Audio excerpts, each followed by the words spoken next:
Five star IT hub Marathi चॅनलमध्ये तुमचं स्वागत करतो आणि आजचा टॉपिक घेऊन आलोय विंडोज सर्व्हर क्रिएट कसा करायचा। तर AWS वर आपण पहिल्यांदा लॉग इन करून घेऊया। आता तुम्ही लॉग इन केलं नसेल तर पहिल्यांदा लॉग इन करा माझ्या AWS अकाउंटवर। तर sign in root mail ID, त्याच्यानंतर आपल्याला मेल ID टाकायचा आहे, नंतर नेक्स्ट करायचं आहे आणि पासवर्ड टाकून लॉग इन करून घ्यायचं आहे।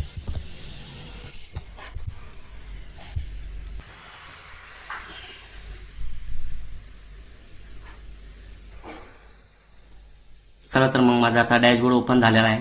सेम तुम्ही अकाउंट क्रिएट केलं असेल तर तुम्हाला तर सेम असा डॅशबोर्ड बघायला मिळेल आणि राईट साईडला तुम्हाला हे पूर्ण ठिकाण भेटतील, रिजन्स भेटतील, जसे की मुंबई झालं, टोकियो झालं, ओहायो झालं, कॅलिफोर्निया झालं, हे पूर्ण ठिकाण आहे।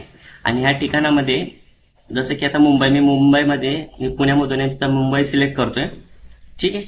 आता हे आपण फ्री टियर अकाउंट जे क्रिएट करतो ह्याच्यामध्ये 750 तास पर मंथ आणि बेसिक AWS च्या बेसिक ज्या सर्व्हिसेस आहेत, S3 झालं, EC2 झालं, ह्या सर्व्हिस आपल्याला फ्रीमध्ये यूज करायला मिळतात। आणि त्याच्यामध्ये इन्स्टन्स टाईप्स आपण T2 किंवा T3 मायक्रो यूज करतो फ्रीमध्ये। पण जर जास्त सर्व्हिस आपण जर यूज केली असेल, ह्याच्या फ्री सर्व्हिस आहेत पण जास्त यूज केल्यानंतर आपल्याला त्याचे चार्जेस पण लागू शकतात, तर ही आपल्याला काळजी घ्यायची। तर ठीक आहे, तर मी आता मुंबई सिलेक्ट करतो कारण तर मला मुंबईमध्ये एक सर्व्हर क्रिएट करायचा आहे। हे सर्व रिसोर्सेस आहेत। तर मग आता मी एक लॉन्च इन्स्टन्स, मी एक सर्व्हर क्रिएट करतो। तुम्हाला लॉन्च इन्स्टन्स क्रिएट करायचं, ठीक आहे। एक विंडोज मशीन क्रिएट करणार आहे मी। स्क्रोल करून खाली यायचं आहे। आता AWS मध्ये जसे की Linux, Mac OS, Ubuntu, Windows, Red Hat अशा भरपूर सारे सर्व्हर्स आहेत। तर मला आता विंडोज सर्व्हर सिलेक्ट करतोय मी, कारण विंडोज मशीन बनवणार आहे मी। तुम्ही स्क्रोल करून खाली आल्यानंतर विंडोज मशीन इमेज ह्यावर क्लिक करायचं आहे। ह्यावर क्लिक केल्यानंतर आपल्याला फ्री टियर एलिजिबल ते ज्यावर क्लिक असेल तेच मशीन आपण घेणार आहे। जसे की आपल्याला बेस घेणार आहे, आता कोर म्हणलं की पूर्ण कमांड बेस येईल। आता मी बेस मशीन घेणार आहे, ठीक आहे। तुम्ही पण बेस मशीनच घ्यायचं आहे। जर दुसरं मशीन सिलेक्ट केलं तर तुम्हाला त्याचे चार्जेस तुम्हाला पे करावे लागतील। तर फ्री टियर एलिजिबल सिलेक्ट करणार आहे मी। स्क्रोल करून खाली यायचं आहे। इन्स्टन्स टाईप T2 किंवा T3 मायक्रो घ्यायचं आहे। त्यामध्ये आपल्याला 2 GB CPU आणि 1 GB मेमरी मिळणार आहे। मी जशी लॅब कराल गाईज तशीच तुम्ही फॉलो करा। आपण पहिल्यांदा एक की पेअर क्रिएट करू। एक की आपण जस्ट नाव दिलं मी, जस्ट की म्हणून। आता हे आता क्रिएट करतो, ठीक आहे। माझी की डाउनलोड झाली, तुम्ही काही पण नाव देऊ शकता तसं। स्क्रोल करून खाली नंतर नेटवर्क सेटिंग एडिट करतो मी ऑप्शन। आता विंडोज सर्व्हर क्रिएट करण्यामध्ये मला VPC वगैरे मी काही क्रिएट करत नाही, एक बेसिक मशीन क्रिएट करून दाखवतोय, त्यामुळे VPC मी डिफॉल्टच ठेवणार आहे। आणि सबनेट या मुंबईच्या ठिकाणी मुंबई रिजनमध्ये 3 अवेलेबिलिटी झोन आहेत, 3 डेटा सेंटर आहेत, ठीक आहे। तुम्ही पाहू शकता availability zone south B, south 1, south C, ठीक आहे। आता मी अवेलेबिलिटी झोन 1A सिलेक्ट करणार आहे। तुम्ही कोणतं पण घेऊ शकता, काही इश्यू। स्क्रोल करून खाली यायचंय आणि ऑटो असाइन IP हे पब्लिकवर आपल्याला सिलेक्ट ठेवायचं आहे, कारण आपण remote public IP through connect करणार आहे, त्यामुळे एनेबलच असणं गरजेचं आहे। स्क्रोल करून खाली येऊन आपण एक ग्रुप क्रिएट करू, माय ग्रुप। या माय ग्रुपमध्ये आपण जो सर्व्हर क्रिएट करणार आहे तो एक RDP remote desktop service RDP ने आपण कनेक्ट करणार आहे। त्याच्यासाठी आता त्या सर्व्हरवर माझा इंटरनेट चाललं पाहिजे, तर त्याच्यासाठी मला 2 पोर्ट अलाव करावं लागतील, जसे की HTTPS आणि HTTP और HTTPS एनिवेअर करायचं आहे। आता HTTP वर सिलेक्ट करून मी कस्टम टाईप एनिवेअर करतो। हे बाय डिफॉल्ट आता 30 GB स्टोरेज दिलेलं आहे AWS ने। ह्या सर्व्हरसाठी मला 30 GB दिलेलं आहे, पण जर एक्स्ट्रा करायचं असेल तर तुम्ही करू शकता, पण त्याचे चार्जेस लागू शकतात पुढे। विंडोज मशीन क्रिएट करणार आहे आणि त्याच्यासाठी 30 GB सफिशियंट आहे। जर तुम्हाला एक्स्ट्रा स्पेस वाढवायचा असेल तर तुम्ही ऍड न्यू डिस्क सिलेक्ट करू शकता। आणि नंबर ऑफ इन्स्टन्स तुम्ही सर्व्हर किती क्रिएट करत आहात त्यावर डिपेंड करतं। जसे की मला एकच सर्व्हर पाहिजे तर मी एकच सर्व्हर, आता मी जर इथं 20 केलं तर माझे ऑटोमॅटिक 20 सर्व्हर क्रिएट होतील, पण मला आता 20 सर्व्हरची काही गरज नाही, मी एकच सर्व्हर क्रिएट करतो। बघा तुम्ही इकडे पाहू शकता 750 तास per month T2 micro instance use किंवा T3 मायक्रो. तुम्हाला जर 30 GB चा पहिल्यांदा स्टोरेज मिळालेलं आहे फ्री टियर अकाउंटमध्ये. लॉन्च करायचं आहे लॉन्च इन्स्टन्स. आता लॉन्च इन्स्टन्स सर्व्हर आता क्रिएट होईल. आता instance types instance state pending दाखवते. आता हे इन्स्टन्स टाईप T3 मायक्रो. आता इथं चेक स्टेटस चेक जोपर्यंत रनिंग मध्ये किंवा 3x3 जोपर्यंत येत नाही किंवा 2x2 येत नाही तोपर्यंत आपण सिस्टमचा रिमोट घेऊ शकत नाही. थोडंसं वेट करावं लागेल आपल्याला. स्टेटस चेक इनिशियलाइज झालेले आहे आमचं. आपण जरा वेट करूया. एकदा मशीनवर सिलेक्ट करून आपण त्याच्या सेटिंग चेक करूया तोपर्यंत. ठीक आहे. बघा तुम्ही मशीन ह्या सर्व्हरवर मी क्लिक केलंय तर ह्याच्यामध्ये मला पब्लिक IP प्रायव्हेट IP सिस्टमचा मिळालेला आहे. पब्लिक IP 3.110.169 आणि 195 हा पब्लिक IP.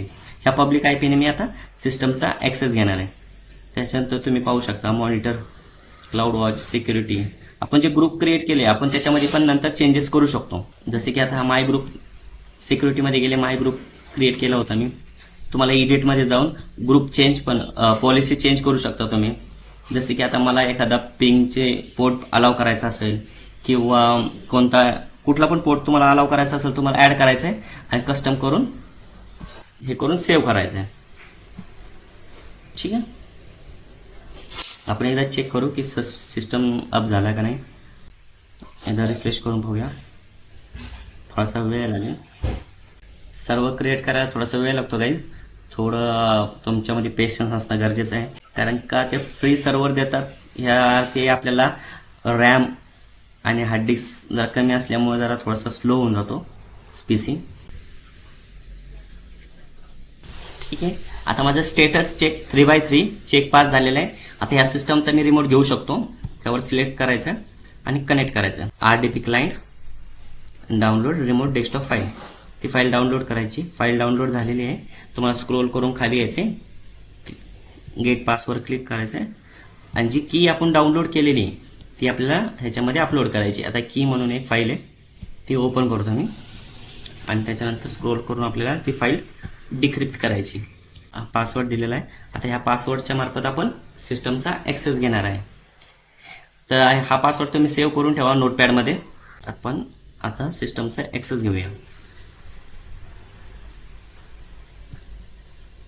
हा पासवर्ड मी Ctrl+V करून पेस्ट केला.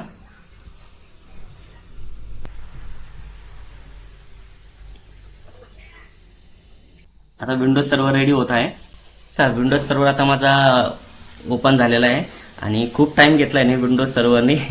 तर तुम्हाला तुमच्या राईट साईडला तुम्हाला दाखवत असेल प्रायव्हेट IP, पब्लिक IP. ठीक आहे. सेम तुम्ही जो सर्व्हर क्रिएट केला आणि तोच पब्लिक IP आहे, सेम तोच प्रायव्हेट IP आहे. आपण विंडोज सर्व्हर क्रिएट करण्यासाठी T3 मायक्रो सिलेक्ट केला.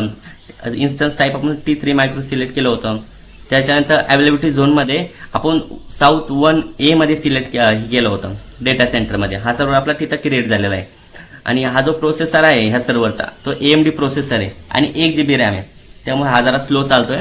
आता आपण त्याच्यामध्ये ग्रुप क्रिएट केल्यानंतर आपण 3 रोल हे केले होते, पोर्ट ओपन केले होते. एक RDP मधून आपण हे रिमोट डेस्कटॉप कनेक्ट करू शकलो आणि त्याच्यानंतर HTTP आणि HTTPS आपण हे पोर्ट अलाव केले होते, परमिशन दिली होती. तिकडे अलाव केल्यामुळे आपण ह्या सिस्टमला आपण इंटरनेट वर्किंग आहे की नाही हे पाहू शकतो. आपण एकदा चेक करू इंटरनेट चालतंय का या सर्व्हरवर. एकदा चेक करून बघू. इथे जीमेल सर्च करून बघू आपण इथे इंटरनेट चालतंय का क्लाउडवर. ठीक आहे. तुम्ही पाहू शकता इकडे माझं इंटरनेट चालू झालेलं आहे. इथे इंटरनेट चालतंय माझ्या क्लाउडवर. आपण जर आता रोलमध्ये जर चेंजेस केला, आता ह्या रोलमध्ये जर इन्स्टन्समध्ये जर तुम्ही गेले आणि सिक्युरिटीमध्ये गेल्यानंतर एक ग्रुप क्रिएट केला होता आपण, बरोबर. सिलेक्ट करायचा सर्व्हर, स्क्रोल करून खाली यायचंय. ठीक आहे. एक माय ग्रुप क्रिएट केला होता, एडिट करायचंय. आपण ह्याला आपण वाटलं तर डिलीट करू, HTTP ला आणि HTTPS ला.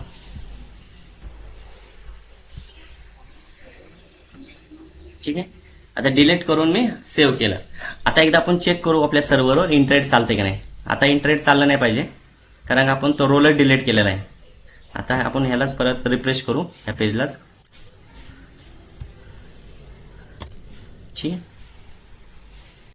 अजून रिफ्लेक्ट नाही झालं. रिफ्लेक्ट का नाही झालं ते चेक करावं लागलं. आपण तो रोल तर डिलीट केलेला आहे, तर मग इंटरनेट का चालतंय ते आपल्याला चेक करणं गरजेचं आहे. सिक्युरिटीमध्ये जाणार आहे, स्क्रोल करून खाली येऊ आपण.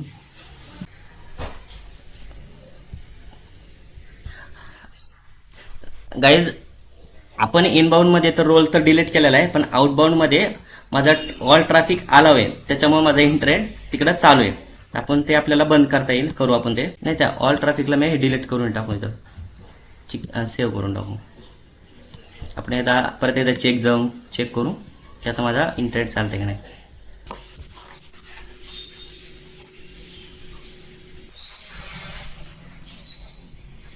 मी जीमेल करून सर्च करून पाहतोय तर माझं इंटरनेट चालत नाहीये, सर्व्हरला बफरिंग करत आहे. तर गाईज अशी सेटिंग तुम्हाला करायची आहे आणि म्हणजे खूप भारी आहे क्लाउड यूज करण्यासाठी. ठीक आहे, आणि विंडोज सर्व्हर क्रिएट झालेला आहे आणि त्याच्यानंतर तो आपण शिकलेलो आहे विंडोज सर्व्हरवर इंटरनेट कसं यूज करायचं.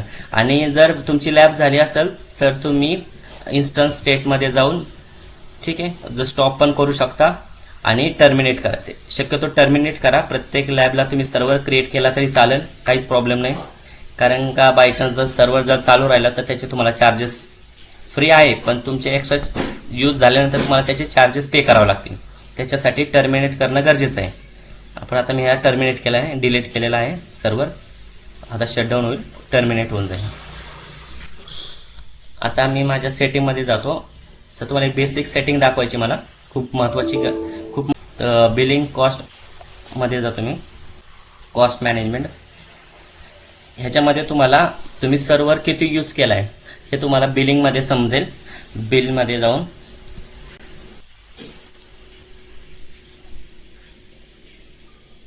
बिलिंग मध्ये गेल्यानंतर तुमचं मंथली डॉलरमध्ये तुम्हाला ती प्राइस दिसून येईल. आणि जर किती सर्व्हर यूज केलाय, कोणती सर्व्हिस जास्त यूज केली ते तुम्हाला सर्व्हर समजून जाईल की आपण कोणती सर्व्हिस जास्त यूज केली. त्या हिशोबाने आपल्याला तसं आपल्याला मॅनेज करावं लागेल. तर बिलिंग डॅशबोर्ड पण खूप गरजेचं आहे. तुम्ही बिलिंग डॅशबोर्डचे प्रत्येक सेटिंग क्लिक करून ओपन करून पहा. जसं की आता माझा फ्री टियर अकाउंट आहे, पण मी आठवणीने सर्व्हर क्रिएट करतो, सर्व्हर डिलीट करतो. आणि जर तुम्हाला व्हिडिओ आवडले असेल तर मित्रांना नक्की शेअर करा आणि मराठी चॅनलला सबस्क्राईब करायला विसरू नका. चला भेटूया तर आपण नवीन लेक्चर घेऊन. तोपर्यंत धन्यवाद.